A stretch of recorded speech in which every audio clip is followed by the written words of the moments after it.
Morning Manna. January 15th. Vanity of vanities. Then I looked on all the works that my hands had wrought, and on the labor that I had labored to do. And, behold, all was vanity and vexation of spirit, and there was no profit under the sun. Ecclesiastes 2:11. All the pleasures mentioned from the first verse to the 10th verse of this chapter, were not really sinful pleasures. Solomon had vineyards, gardens, and orchards.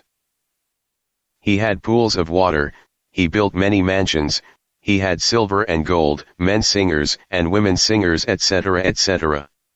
Although they may not be sinful pleasures, they are indeed pleasures of the world. Being the richest king that ever lived, he could enjoy all the pleasures of the world, and this he did try.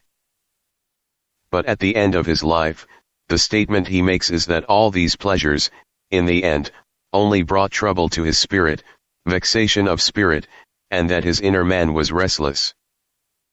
He confessed the emptiness, vanity, of his heart. Repeatedly he says, "Vanity of vanities, all is vanity." What do we learn from this? Anything apart from the life coming from God, all is emptiness or vanity. St. Paul emptied himself of everything in the world, and towards the end of his life, although in prison and waiting to be executed, he was jubilant. Look at the triumphant words of the saint, "Finally, my brethren, rejoice in the Lord. To write the same things to you, to me indeed is not grievous." Philippians 3:1. I have all and abound, I am full. Philippians 4:18. Look at the contrast between St. Paul, who counted all things as loss for Christ, and Solomon, who gathered all the pleasures of the world to enjoy them. The end of the life of the man who counted all things but loss for Christ had such a joy and triumph. Even today St. Paul's life and words give life and light to millions. But look at Solomon, the more he tried to enjoy the world, the more miserable and unhappy he became.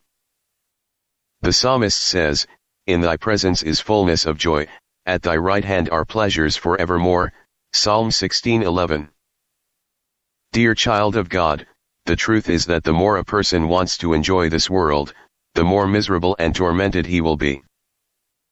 How much she hath glorified herself, and lived deliciously, luxuriously, so much torment and sorrow give her. Revelation 18:7. Living a humble, simple, and lowly life for the sake of Christ will bring joy, peace and triumph, particularly at the end of our life.